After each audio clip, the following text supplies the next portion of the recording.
I'm here to talk to you about the Oklahoma City Thunder in the NBA Finals of 2012.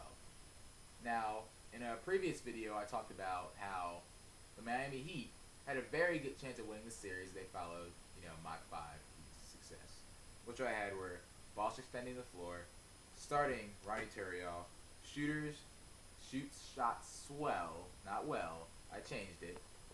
Limit Harden's ability to create, and superstars must shoot and be super and be great and be dominant. That's what has to happen.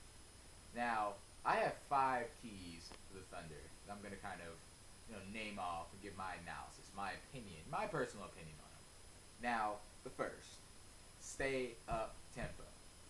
Now, many would think, well, Miami Heat are very up tempo. Well, the Thunder need to run. They need to run.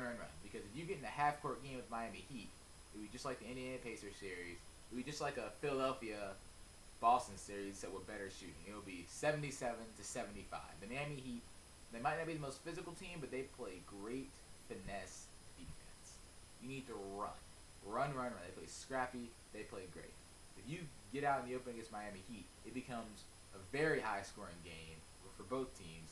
The Thunder just have a little bit more. They have a little bit more offensive punch with Kevin Durant, Russell Westbrook, and then James Harden. You had a guy like Ibaka who can make the 17-footer. I mean, it kind of adds a little bit more into it. So if it's a scoring matchup, if it's Phoenix basketball, 7 seconds or less, not saying it has to be 7 seconds or less, but if it's that kind of basketball, you're up-tempo. You're playing defense, but it's up-tempo. The Oklahoma City Thunder have it, not hands down, but it's a better way of basketball for them. My second point is, get Serge Ibaka involved. Keep him involved. Because he plays too good of defense without touching the ball. He rebounds too well. He disrupts so many shots that if you get him involved, that defensive pressure will be up to another level because he's engaged on offense. If he's engaged on offense, he'll get focused. He'll knock down shots. I'm not going to say he's going to go 11 for 11, get 26 points again, like he did against the Spurs. But I'm saying he can get you 10 to 11 points to go along with the rest of the scorers. So I say you get Ibaka involved. It forces Bosh or whoever is playing Ibaka to play honest on him, because if you can help off Ibaka, things get a lot easier because no one's guarding Perkins down low unless it's for a rebound. You get someone down low who can score, even if it's a jump shooter. You have to get him involved. He might be the key to down low. It'll help Perkins with rebounding, keeping people out of the lane, and it gives him another scoring option. My third, Harden must attack. The beard. He must attack for the Miami Heat to really feel that pressure. If LeBron James is playing expert defense on Kevin Durant, Dwayne Wade is playing adequate defense on Russell Westbrook, someone is going to have to give here. James Harden, no one on the Miami Heat team that's not those two guys can guard James Harden. I don't even think Dwayne Wade can guard James Harden consistently at this point in his career. Not like he's over the hill, but James Harden is a different kind of player. It's southpaw, lefty. He can create for everyone. If you stop his ability to create, it becomes a lot easier to stop Russell Westbrook and really contain Kevin Durant. But you can really, James Harden will score, he will shoot. He's a great shooter, good shooter, great scorer, great passer. Creates, he'll get the pass before the assist. He puts people in a good position to score and make great other plays. He's also a very good defender. You hamper him on offense, maybe his defense will maybe decline just a little bit on your shooters if you're the Miami Heat. But James Harden must be the guy to create. Containing Dwayne Wade is my fourth point. As we saw in the Boston series, LeBron James played pretty well. Like, Game 6 performance was the best performance of his career, maybe. I think, Detroit Pistons 2007, that's a different story. But you look back at that game, in that whole series, really, Dwayne Wade was not really, he averaged 5.8 points a game in the first half. He would get 17 points in the second half when LeBron James went off. That's all fourth quarter points in my opinion. That's just really fourth quarter points, which is fine. You can contain Dwayne Wade, especially with a Thunder team like this who can score.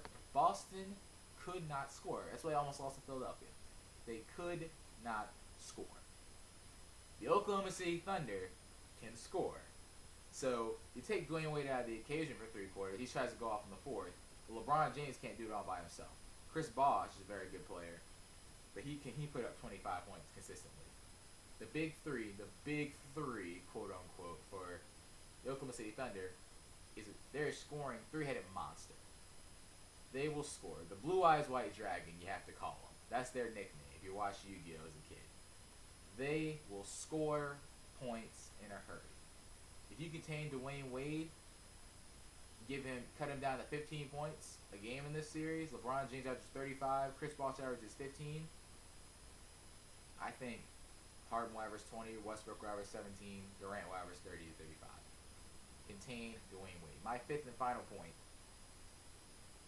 and I can't really exaggerate this enough. Do not, if you're Oklahoma City, and I like this guy, he's a very, very good player. He has a pull-up jumper that's very good. He steals the ball. He plays very tenacious defense. He rebounds. But he's a turnover machine. And it's not Jeremy Lin. It's not Jeremy Lin being a turnover machine. It's Russell Westbrook. Very good player. More accolades I'm really mentioning. Star at UCLA. Not a point guard at UCLA. He will eventually get there if they keep him there.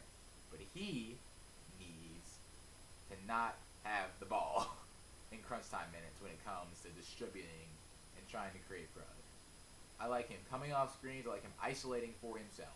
If someone's open, he'll pass it to him. I don't like him bringing the ball up, deciding what happens in the final minutes of the game. Really, in any of the game at all. But it happens. Give the ball to Russell Westbrook when you want a shot. Give the ball to James Harden when you want to be creating for others. Russell Westbrook is a guy that will shoot himself out of the game. If he has the ball, bringing it up, he'll shoot himself out of the game, shoot his team out of the game. Get the ball to James Harden during most of this game, have him play the point guard or the one. Have Russell Westbrook determine his own pace, not the pace of the entire team. And really, these are the five things I think will be the keys to success for the Oklahoma City Thunder to win an NBA championship against the tenacious and hungry Miami Heat.